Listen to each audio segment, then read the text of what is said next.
নমস্কার, এসকেআর online YouTube চ্যানেলে তোমাদের প্রত্যেককে স্বাগত। পশ্চিমবঙ্গ বন দপ্তর থেকে গুরুত্বপূর্ণ নিয়োগ। পশ্চিমবঙ্গ বন দপ্তর থেকে গুরুত্বপূর্ণ নিয়োগ রাজ্যে শুরু হতে যাচ্ছে, যেখানে একাধিক পোস্টে নিয়োগ করা হচ্ছে এবং সবথেকে গুরুত্বপূর্ণ পোস্ট সেটা হচ্ছে ফরেস্ট গার্ড, যেটা মাধ্যমিক পাস মেল ফিমেল প্রত্যেকে অ্যাপ্লাই করতে পারো। এবং এই নিয়োগটি পিআরবির তরফ থেকে করা হচ্ছে। রাজ্যের মুখ্যমন্ত্রী কী জানিয়েছেন সেটা কিন্তু আমরা এই মুহূর্তে দেখে নিচ্ছি। বনকর্মীদের, বনবন্ধুদের কত ভ্যাকেন্সি আপনাদের খালি আছে সেটাও আমরা দেখব এবং আপনাদের রিক্রুটমেন্ট এখন থেকে পুলিশ রিক্রুটমেন্ট বোর্ডের মাধ্যমে হবে। যত ভ্যাকেন্সি খালি আছে আগামী কয়েক মাসের মধ্যে আমরা পূরণ করব। আশা করি তোমরা বুঝতে পারলে, যেখানে বলা হচ্ছে পিআরবি থেকে কিন্তু রিক্রুটমেন্ট ছাড়া হবে ফরেস্ট গার্ড সহ বন দপ্তরের প্রত্যেকটা নিয়োগ। তো শুধুমাত্র কেপিডব্লিউবিপি তোমরা পিআরবিতে দেখতে পারবে না, পাশাপাশি ফরেস্ট গার্ডেরও কিন্তু ভ্যাকেন্সি তোমরা দেখতে চলছো আগামী 2 থেকে 3 মাসের মধ্যে। এবং সবথেকে গুরুত্বপূর্ণ পোস্ট সেটা হচ্ছে ফরেস্ট গার্ড, এবং এই পদের প্রত্যেকটা তথ্য দেখে নিচ্ছি, যেহেতু খুব তাড়াতাড়ি তোমরা নিয়োগ প্রক্রিয়া দেখতে চলছো এই পদে। তো আমি প্রথমে তোমাদের ক্লিয়ার করে দিচ্ছি এখানে এডুকেশন কোয়ালিফিকেশান এবং তোমাদের বয়স কত থাকতে হবে। দেখো, এখানে অ্যাপ্লাই করার জন্য অবশ্যই তোমাদের candidate must B a citizen of India, ভারতীয় নাগরিক হতে হবে।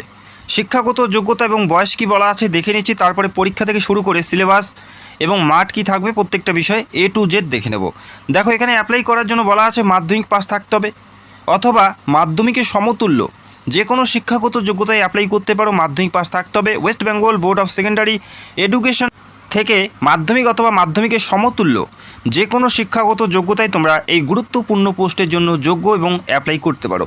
এবং জানিয়ে রাখি, এটা কিন্তু বর্ণ সহায়ক পদ নয়, যেখানে 1 বছরের জন্য নিয়োগ করা হচ্ছে, এটা কিন্তু নয়। এটা পুরোপুরি স্থায়ী পদে রাজ্য সরকারের চাকরিতে নিয়োগ করা হচ্ছে। তো আশা করি বুঝতে পারলে। এবং এখানে অ্যাপ্লাই করার জন্য বয়স কত থাকতে হবে সেটাও তোমাদের ক্লিয়ার করছি। এখানে আবারও বলছি, মেল ফিমেল প্রত্যেকে কিন্তু অ্যাপ্লাই করতে পারো। এখানে অবশ্যই তোমাদের বয়স ন্যূনতম 18+ থাকতে হবে, 18 ঊর্ধ্বে তোমাদের বয়স থাকতে হবে। এবং 18 থেকে 32-এর মধ্যে বয়স থাকলেই প্রত্যেকে এলিজেবল এবং অ্যাপ্লাই করতে পারো যারা জেনারেল প্রার্থী। এবং বয়সটি 1 জানুয়ারি হিসেবেই তোমাদের কাউন্ট করা হচ্ছে। আর যেহেতু সরকার অলরেডি জানিয়েছেন যে যেহেতু দীর্ঘদিন থেকে বিভিন্ন নিয়োগ প্রক্রিয়া বন্ধ ছিল, যার কারণে প্রচুর সংখ্যক প্রার্থীর বয়স পেরিয়ে গেছে, যার কারণে 5 বছর এক্সট্রা করে দেওয়া হচ্ছে। সেক্ষেত্রে 18 থেকে 37 প্রত্যেকে অ্যাপ্লাই করতে পারো।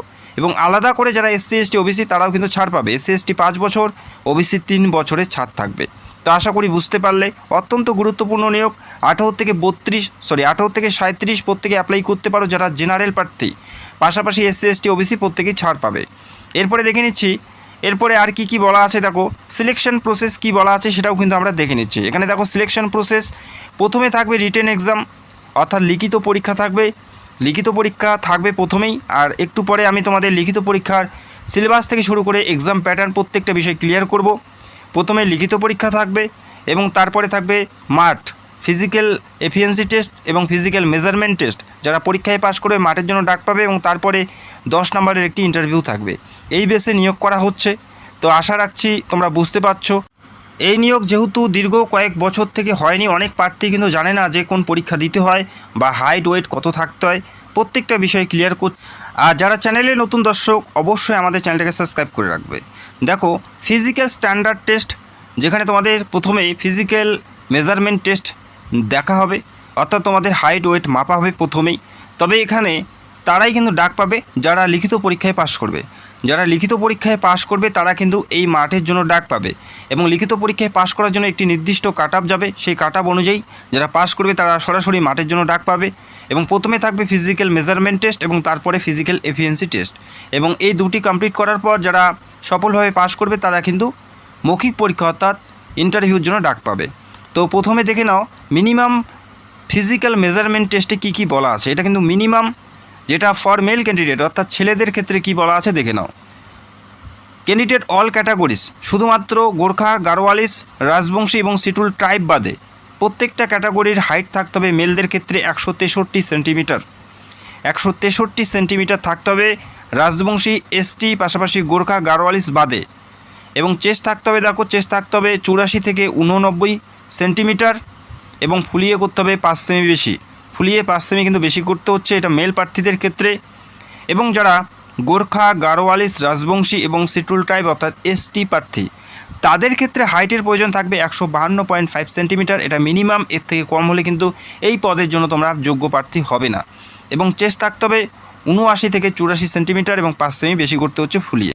তো আশা করি অধিকাংশ প্রার্থী কিন্তু এখানে যোগ্য হবে। এখানে কিন্তু বেশি একটা হাইটের কথা কিন্তু বলা হয়নি।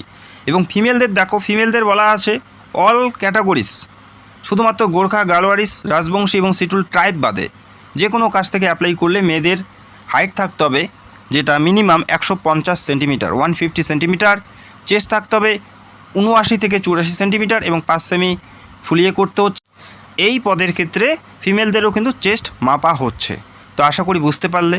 এবং গোর্খা, গারওয়ালিস, রাজবংশী এবং শিটুল ট্রাইব যারা আছে তাদের ক্ষেত্রে দেখো 145 সেন্টিমিটার 145 সেন্টিমিটার শুধুমাত্র লাগছে এখানে অ্যাপ্লাই করার জন্য। চেস্ট থাকতে হবে 74 থেকে 79, 5 সেমি কিন্তু বেশি করতে হবে। এখানে কিন্তু খুব বেশি একটা হাইটের কথা বলা হয়নি, মেল অথবা ফিমেল খুব কম হাইটে কিন্তু নিয়োগ করা হচ্ছে। আশা করি কম বেশি অনেকেই তোমরা এখানে সুযোগ পাচ্ছ। একটি গুরুত্বপূর্ণ পোস্ট 2026-এর জন্য, যেটা 10 বছর পর কিন্তু নিয়োগটি হচ্ছে। দেখো এখানে পিইটি কি বলা আছে, ফিজিক্যাল মেজারমেন্ট টেস্টের পর পিইটি থাকবে, অর্থাৎ তোমাদের রান থাকবে। এখানে বলা আছে মেলদের থাকবে 25 কিলোমিটার 25 কিমি পায়ে হেঁটে তোমাদের সম্পন্ন করতে হবে 4 ঘন্টায়। 4 ঘন্টা সময় থাকবে, 25 কিমি কিন্তু তোমাদের পায়ে হেঁটে সম্পন্ন করতে হবে। এবং ফিমেলদের 16 কিমি, তারা সময় পাচ্ছে 4 ঘন্টা। তো এখানে দেখো রানের কোনো ব্যাপার নেই, তোমরা পায়ে হেঁটে যেতে পারো, দৌড়ে যেতে পারো, সেটা তোমাদের ব্যক্তিগত ব্যাপার। তবে এই নির্দিষ্ট সময়ের মধ্যে এই ডিস্টেন্স তোমাদের কমপ্লিট করতে হবে। তো খুব বেশি কিন্তু হার্ড না, আশা করি কম বেশি প্র্যাকটিস করলেই তোমরা পেয়ে যাবে। এরপরে দেখো পরীক্ষা যেটা হবে, পরীক্ষা যেটা 2015-এর নিয়োগের ক্ষেত্রে আমরা দেখেছি, সেই পরীক্ষার সিলেবাসগুলো দেখে নেই। চ্যানেলে যারা নতুন দর্শক, চ্যানেলটিকে সাবস্ক্রাইব করে রাখবে। নিয়মিত আমাদের চ্যানেলে রাজ্য সরকার, কেন্দ্রীয় সরকারের প্রত্যেকটা সরকারি চাকরির আপডেট এবং বিভিন্ন প্রকল্পের আপডেটগুলো সময় মতন কিন্তু আমরা দিতে থাকি। চ্যানেলটাকে সাবস্ক্রাইব করবে এবং তোমাদের জেলার নামগুলো কমেন্ট করবে। তো এই বছর শুধুমাত্র WBP, KP নয়, এই ধরনের পোস্টগুলো দেখতে পারবে যেগুলো কিন্তু দীর্ঘদিন থেকে বন্ধ ছিল, ফরেস্ট গার্ড থেকে শুরু করে আরও বিভিন্ন পদ। তো আমি এক এক করে প্রত্যেকটা রিক্রুটমেন্টের ভিডিও করব, যাতে তোমরা অবশ্যই জানতে পারো এবং প্রিপারেশনটা স্টার্ট করে দিতে পারো। দেখো ফরেস্ট গার্ডের ক্ষেত্রে যে পরীক্ষা তোমাদের দিতে হবে, 90-এর মধ্যে পরীক্ষা থাকবে। 90-এর মধ্যে পরীক্ষা থাকবে, MCQ টাইপের পরীক্ষা হবে, অর্থাৎ 4টা করে অপশন দেবে, সেখান থেকে সঠিক উত্তর তোমাদের বেছে নিতে হবে। অফলাইনের মাধ্যমে পরীক্ষা দিতে হবে এবং এই পরীক্ষায় যে সমস্ত বিষয়বস্তুর উপর তোমাদের কোশ্চেনগুলো হবে সেটা দেখে নাও। এই পরীক্ষার ক্ষেত্রে যে সমস্ত বিষয়বস্তুগুলো ফলো করা হবে, general knowledge and current affair, এখান থেকে থাকবে 30 নাম্বার। এবং এই GK/GS থেকে কী ধরনের প্রশ্ন এবং কোন টপিক থেকে প্রশ্ন দেওয়া হবে সেটাও একটু পরে জানিয়ে দিচ্ছি। ম্যাথ থেকে থাকবে 30 নাম্বার, ইংলিশ থেকে 20 নাম্বার, রিজনিং থেকে 10 নাম্বার। তো এই 90-এর মধ্যে পরীক্ষা হবে।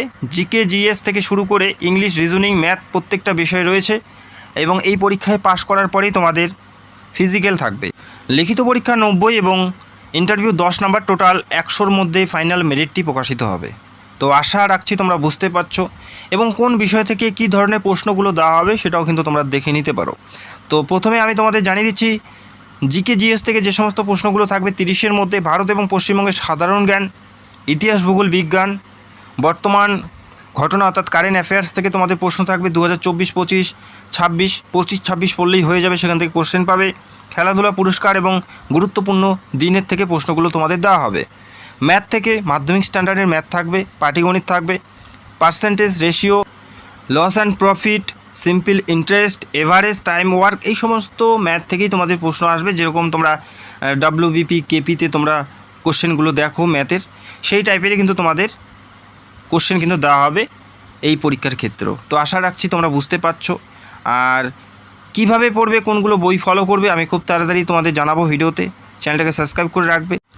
এরপরে দেখো, এরপরে ইংলিশ, যেখানে 20 number grammar, vocabulary, fill in the blank, এছাড়াও সেন্টেন্স স্ট্রাকচার, কারেন্ট ইউজেস, এই সমস্ত টপিক থেকেই তোমাদের প্রশ্ন হবে, এর বাইরে কিন্তু কোশ্চেন হবে না।